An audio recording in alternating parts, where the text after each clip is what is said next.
And I saw this young girl with a great tan, you know, bubbly hair and wearing a yellow top. I was there with all my friends, and this guy came in a white suit, tanned, and great grin across his face, and I thought, gosh, you know, he's gorgeous. But he really feels that he's someone.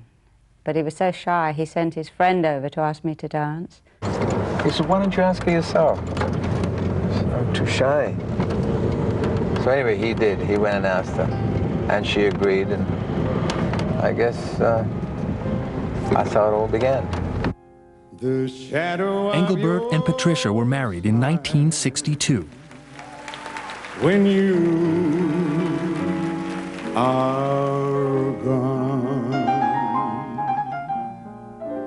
will color all my dreams and light the dawn.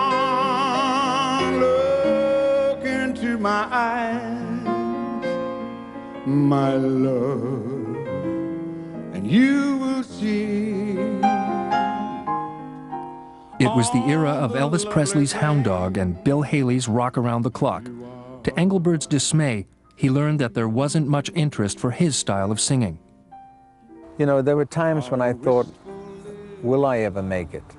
You know, will it ever happen to me? But my dreams were so, you know, I dreamt about being somebody, and it was so strong. I said, I didn't give up. But you couldn't, because he was driven with this desire.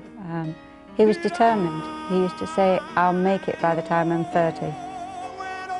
It would be a long uphill battle for the singer now known as Jerry Dorsey, who persevered through every kind of adversity, including a 6-month near-death battle with tuberculosis and nights spent sleeping in public washrooms for lack of money. There were times when I would go 3-4 days without a meal, and I used to sleep in the daytime and just wait for the phone to ring in the hallway.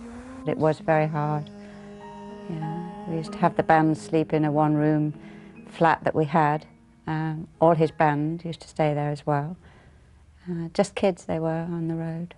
Every penny that he earned, and he wasn't earning very much, and he wasn't getting that much work, but every penny that he earned, he put back into the act.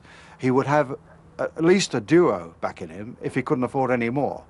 If he could afford 3 or 4 musicians, he would have them to back him, and he'd give all the money to them. And at that time, he was driving about in a rusty old van. You know, I mean, he really was on the poverty line. I played in places where if you didn't do very well, they'd throw glasses and beer mugs at you, you know, and it wasn't, they weren't easy places to play. Just to earn some money, be in the industry, and they just went wild for his singing. I had a little band, we used to play rock music and sing, you know. You wouldn't believe I was a rock and roll artist, right? I was. One evening he did fall over on his bottom, but made use of it, just slid along to the edge of the stage, and the girls were going wild. They thought that was it, you know. That lasted for a while.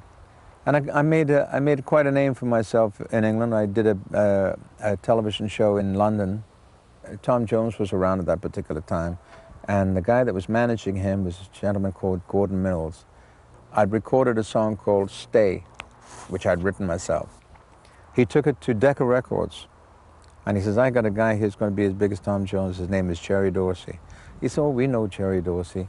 He's old hat. He'll never make it. We'll just play the record. So they played the record, and they said, nah, I don't think we could use him. No.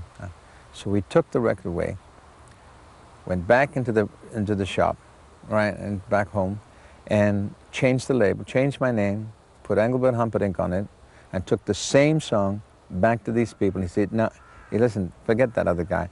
I've got a new guy now. He said, he's going to be really big. He says, his name is Engelbert Hamperdinku. He's what? Please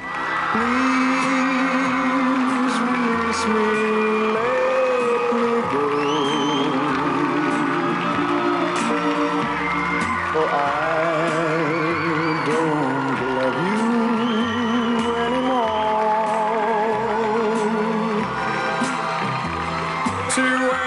As a last-minute replacement for singer Dickie Valentine, Engelbert got the chance of a lifetime to debut his new single on Sunday Night at the Palladium, the English TV show that helped launch the Beatles in 1963. I remember, for instance, when he first played the London Palladium, I still hadn't realised that my friend, Jerry Dorsey, was a big star.